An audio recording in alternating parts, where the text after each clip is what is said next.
আমি সমাজ baking and cooking থেকে বলছি। আজ বাইরে যা বৃষ্টি পড়ছে, খিচুড়ি না বানিয়ে কিন্তু পারলাম না।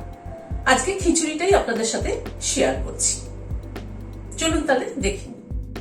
এখানে মুসুরির ডাল ভিজিয়েছি 100 গ্রাম, আর চাল নিয়েছি 100 গ্রাম। নর্মালি আমরা যে চালটা সবসময় খাই সেটাই ইউজ করছি, বাসমতি রাইস।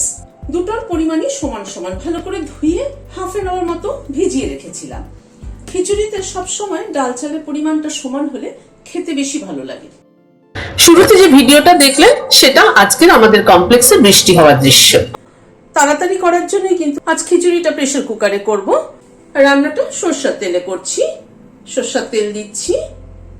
তেলটা গরম হওয়ার পরে একটা শুকনো লঙ্কা প্রথমে ফোড়নে দিচ্ছি।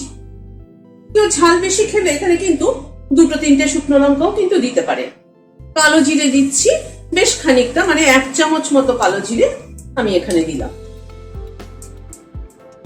কালো জিরের ফ্লেভারটা ভালো মতো আসা চাই, কালো জিরে এবং শুকনো লঙ্কা দুটোরই।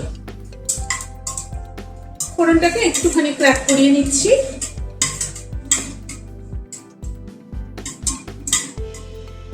এখানে রসুন দিচ্ছি, 8-10 কোয়ার মতো রসুনকে থেতো করে নিয়েছি, সেটা দিয়ে দিলাম।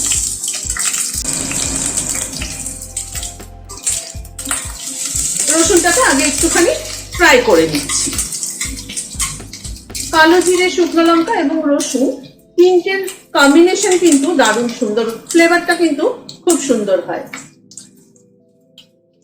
রসুনটা যখন হালকা ব্রাউন কালার হয়ে এসছে, মানে হালকা লাল হয়ে এসছে, তখন এখানে পেঁয়াজ অ্যাড করে দিচ্ছি বেশ খানিকটা। এখানে বড় সাইজের 2টো পেঁয়াজ আছে। রান্নায় না একটা জিনিস হলো, সবকিছুরই পরিমাণটা যদি ঠিকঠাক না হয়, মশলা হয়তো একই সেম দিচ্ছি, রসুনও দিচ্ছি, পেঁয়াজও দিচ্ছি, আদাও দিচ্ছি, সবই দিচ্ছি, কিন্তু পরিমাণটা যদি ঠিক না হয় তাহলে কিন্তু রান্নার টেস্ট হয় না। পেঁয়াজটাকে একটু হালকা করে ভেজে নিচ্ছি। পেঁয়াজটা এই মিনিট খানেক মতো একটুখানি নাড়াচাড়া করে নিলাম। পেঁয়াজটা যখন হালকা ভাজা হয়ে এসছে তখন আদা বাটা দিয়ে দিচ্ছি 1 চামচ, মানে উঁচু 1 চামচ। কিন্তু আদা বাটাটাকে দিয়ে একটু নাড়াচাড়া করে নিচ্ছি। আদা দিয়ে কিন্তু খুব একটা ভাজবো না, তাতে আদার ফ্লেভারটা নষ্ট হয়ে যাবে। আদা দিয়ে একটু নাড়াচাড়া করে নিলাম। একটা টমেটো কেটে নিয়েছি, সেটা দিয়ে দিলাম। টমেটোটাকে দিয়ে এবার একটু নাড়াচাড়া করে নিচ্ছি।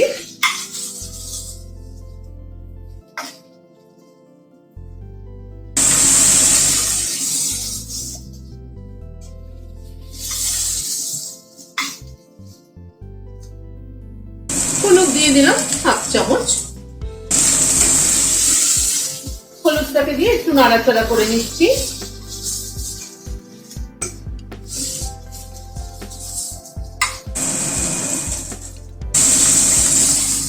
আরো প্রায় মিনিট খানেক একটু নাড়াচাড়া করে নিলাম। এবার ডালটাকে দিয়ে দিচ্ছি। ডালটাকে আগে একটু মশলার সাথে ভেজে নিচ্ছি।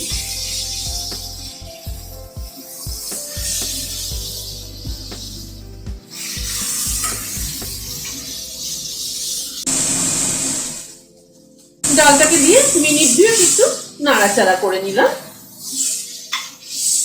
এবার চালটাকে দিয়ে দিচ্ছি। চালটাকে দিয়েও একটু ভেজে নিচ্ছি। এই যে ডাল চালটাকে একটুখানি কষিয়ে নিচ্ছি, তাতে কিন্তু খিচুড়ির টেস্ট কিন্তু অনেক গুণ বেড়ে যাবে।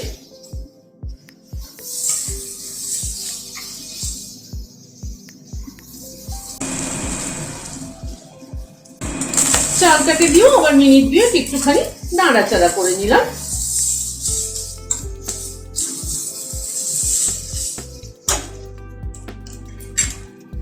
এবার গরম জল দিয়ে দিচ্ছি। 1 চামচ নুন দিয়ে দিলাম।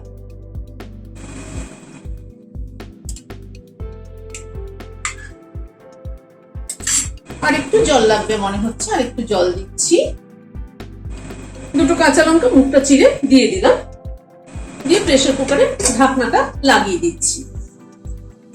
হাতে সময় না থাকলে চটজলদি এরকম একটা খিচুড়ি বানিয়ে নিলে কিন্তু খাওয়া হয়ে যাবে। একটা সিটি মারা অবধি অপেক্ষা করব।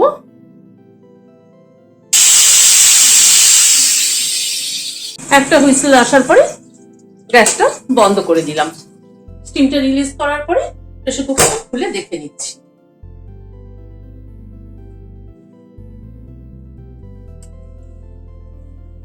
খিচুড়ি কিন্তু একদম রেডি। ডাল চাল পুরো সেদ্ধ হয়ে গেছে। নামানোর আগে 1 চামচ ঘি দিয়ে দিচ্ছি। ঘি দিয়ে ঘিটাকে একটু মিশিয়ে দিচ্ছি। রেডি হয়ে গেল চটজলদি একটা অত্যন্ত সুস্বাদু খিচুড়ি। এবার সার্ভ করে দিচ্ছি।